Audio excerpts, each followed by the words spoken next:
50 ஆண்டு அரசியல் வாழ்க்கையை வாழ்ந்துட்டு இப்போ 2.5 வருஷம் தான் ஆகுது புதுசா ஆரம்பிச்ச கட்சிக்கு வந்து இணைஞ்சிருக்காரு நம்ம செங்கோட்டையன். இவரும் தற்கொலையா? நான் கேக்குறேன், சொல்லுங்க.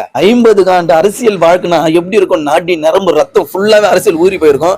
இவர் அந்த கட்சி விட்டுட்டு இந்த கட்சிக்கு வந்து இணையணும் அப்படின்னு எந்த ஒரு அவசியமும் இல்லை. ஏன்னா அரசியல் தெரிஞ்ச ஒரு மாமேதை அப்படின்னு கூட சொல்லலாம் செங்கோட்டையன். இருந்தாலும் அந்த கட்சியிலிருந்து விலகி இந்த கட்சிக்கு சேர்ந்திருக்காருன்னா கண்டிப்பா ஒரு பெரிய ஒரு பலம் நமக்கு கிடைச்சிருக்கு அப்படின்னு தான் நான் சொல்லுவேன். இதை பத்தி நீங்க என்ன நினைக்கிறீங்க? இது வந்து சந்தோஷப்படக்கூடிய ஒரு விஷயம் தான்.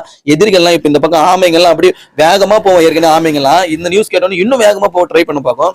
இந்த பக்கம் உதயமாக போறோம், உதிக்க போறோம், திருப்பி தமிழ்நாடு காக்க போறோம் அப்படின்னு இந்த பக்கம் கத்தின்னு இருப்பாங்க. கத்திட்டே தான் இருக்கணும், வேற வழியே இல்லை. உங்க தலையெழுத்து அதுதான் இனிமேட்டு. அதுவும் 2026 இருந்து நீங்க கத்தத்து கூட தெம்பு இல்லாம ஒரு மூல மூடுக்குள்ள போய் உட்காந்து துண்டு எடுத்து தலையில போட்டு நீங்க இருக்க போறீங்க. அடுத்த ஒரு வீடியோல பார்க்கலாம். பாய்.